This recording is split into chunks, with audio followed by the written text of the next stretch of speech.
Hello my bookish friends out there in booktube land. I hope that life is dishing out the goods for you bountifully, and a special welcome for all of you fellow literary adventurers in the Patreon community.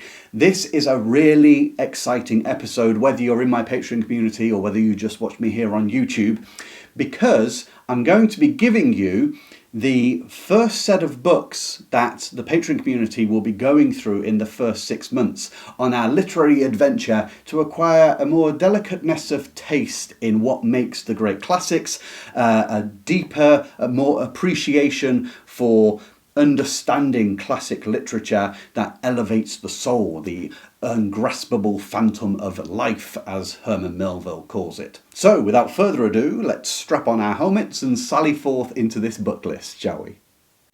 Just before I start the book list, I want to tell you I've been spending a lot of time thinking through the books that I want to go through and share with you and explore together with you.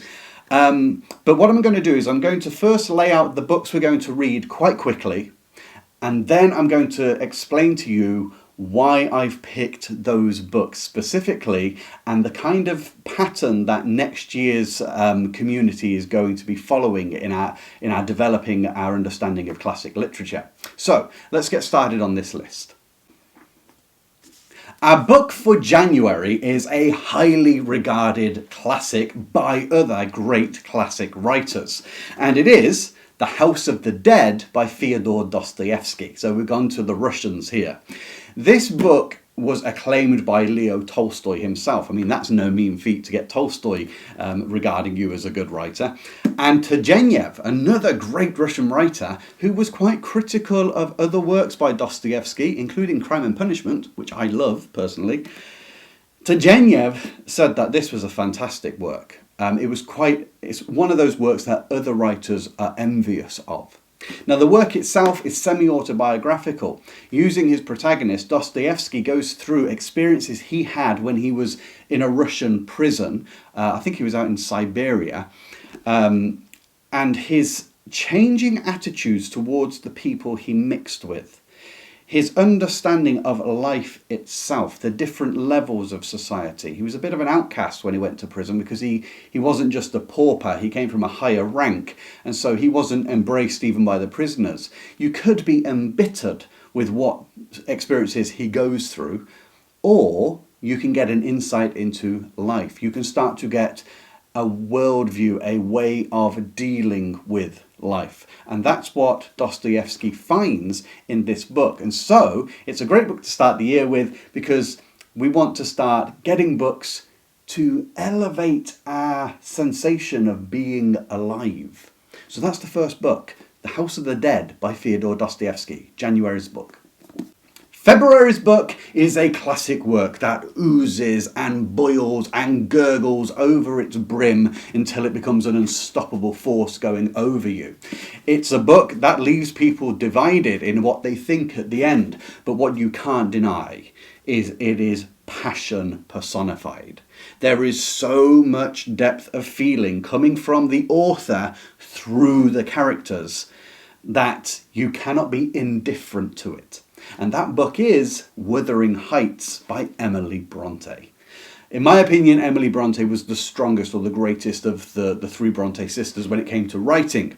The others may have made more clean-lined stories, but her writing power, Emily's writing power, is extraordinary. When you've read this book, you can only stop and think what she would have accomplished had she lived longer than her few years on this earth.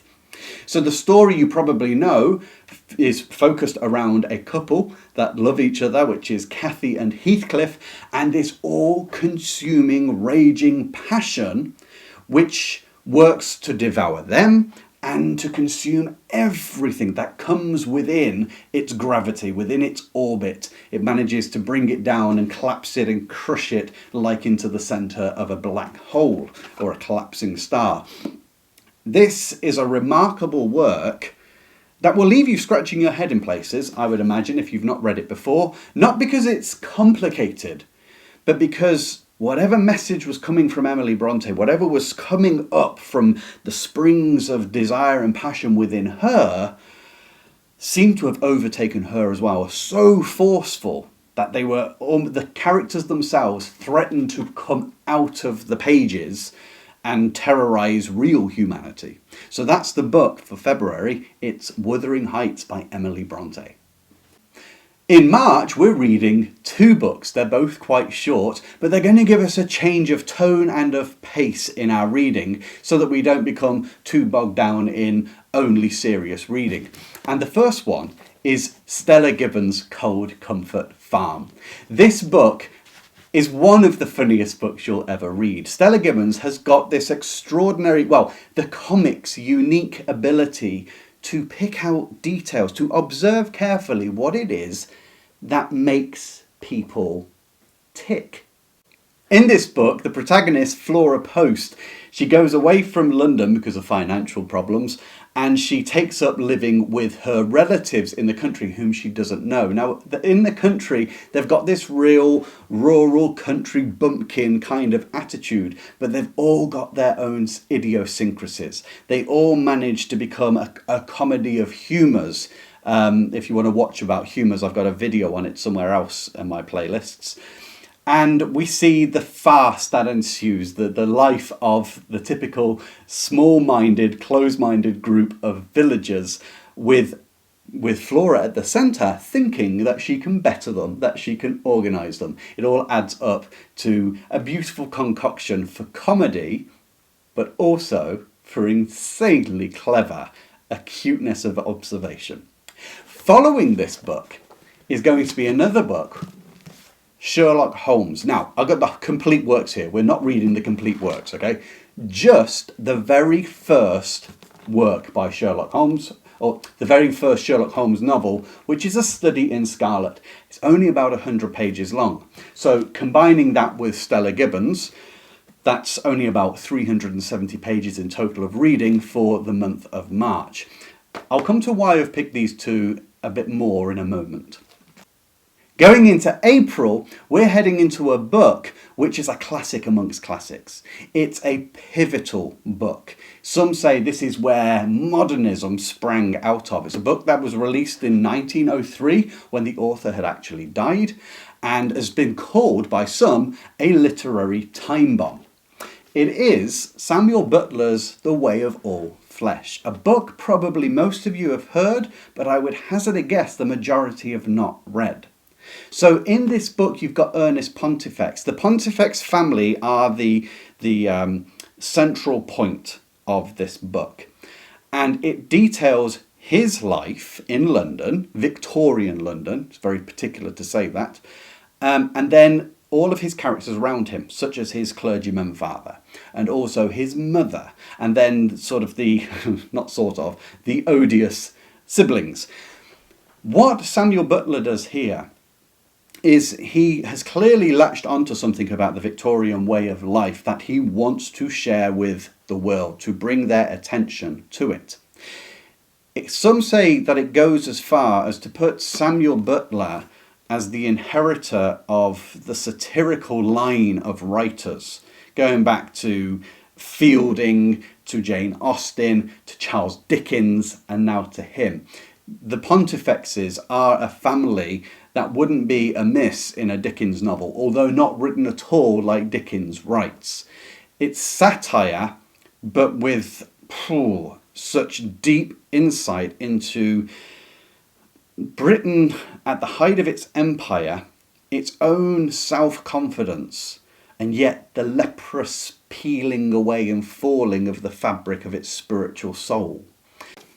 So that will be our book for April, The Way of All Flesh by Samuel Butler. In May, we've got a trilogy of books that we can take a look at. And of course, if your time doesn't permit you to get through all three, don't worry. Try and get 2 of them. It's more than reasonable amount to read because they're all relatively short books. Those 3 books are A Movable Feast by Ernest Hemingway, 3 Men in a Boat by Jerome K. Jerome, and Down and Out in Paris and London by George Orwell.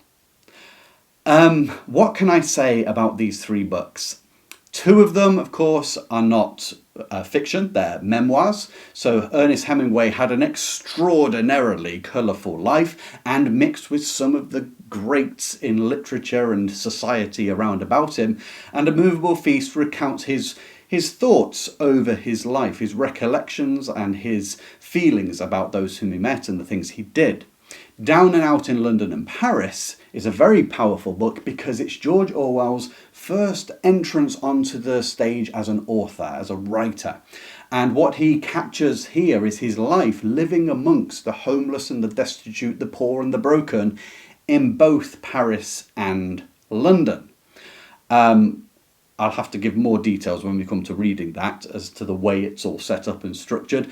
But nonetheless, here we're going to just see a very raw writer, a very powerful writer who holds no punches. In fact, both of them, Hemingway and Orwell, very much inspired writers. They never come with just the idea of writing something. It comes from deep within them, a thought to express. The third book, Three Men in a Boat, is hilarious. Jerome Jerome was a master comic, and this book, again, like Stella Gibbons, it's the observation of the idiosyncrasies of people. And it's full of accounts of three men travelling up the Thames in a boat because they think it will do them a bit of good. It's like typical boys' outing. They've got all high hopes for it. And then the fiascos that ensue. But it's also laced along with their own anecdotes of other things they've done in life. It's so alive and real and fresh that today it will have you chuckling just as much as it would have made a Victorian reader chuckle when they read it in the 19th century. In June, we just have the one book to read again, and this again is a very significant classic, and we'll have been prepped in many respects by the previous reading we've done to take on this work. It is Gustave Flaubert's Madame Bovary. Now, Madame Bovary is credited almost as being the beginning of the realist movement. Of course, a realist movement doesn't just start with one book, but if you were to try and peg it to a certain area, Flaubert is the granddaddy of realism, Madame Bovary is the work as that sits at the cornerstone. Now, you've probably heard me on this channel talk about Madame Bovary before. I've actually said it's not the book I'd recommend most of all. It's not even one of my favourite books. So why have we got it in the list? It's because it is excellent writing. It's because it is a change in the way of thinking towards writing. And it's a keystone classic. It has great value. I appreciate it very deeply. As a story, it may not be my favourite, but as a work, there is so much to pull out of this, to understand the development of literature. And that's part of what we're going to look at in June when we go through this, is looking at what Flaubert brought to the table that was new, almost, to literature, as far as anything can be new. The way of turning your mind to certain ways of doing a story, a novel, certain topics for a novel. That's what we're going to look at here. And I imagine in French it's even better, but even translated into English, there are some extremely beautiful passages in this book to read and think about. But what it does more than anything else is it gets you to stop and look around you a bit more carefully than we ordinarily do. So those are the books we're going to be reading in my Patreon community for the first half of next year. There's 9 books in total. If you can't be part of the Patreon community, don't worry. Feel free to read some of those books because I'm sure I'll be making reference to some of them in my YouTube videos going forward anyway. But before we finish, I want to explain why those books. What's the reasoning behind the books I've been picking? Well, next year, we're going through the year in, to say, 4 terms, 4 quarters. Each 3 months, I wanted to devote to an idea of literature that we could spend some time mulling over. And then the next 3 months, there'll be something else introduced, but that doesn't mean we forget the previous 3 months, we add it up. We'll be acquiring taste. In fact, we will be talking about what is real taste when it comes to the arts. So the first 3 months, what we're looking for, I should say 4 months, what we're looking for is the author's urge, where great literature comes from. The need to say something loud and clear and to be heard drives the great authors. So, The House of the Dead from Dostoevsky, Wuthering Heights from Emily Bronte, The Way of All Flesh, I know that was April. The reason it's in April, not in the first 3 months, is just because we don't want to just tire ourselves with only one idea. And that brings me to the next 3 months, which overlap these. The other 3 months, which involve Stella Gibbons' Cold Comfort Farm, Three Men in a Boat, Sherlock Holmes, Movable Feast, Down and Out in London and Paris, and Madame Bovary, they're focused on the power of observation with great authors. That writing comes down to a great extent to how well you see, to stop and observe carefully.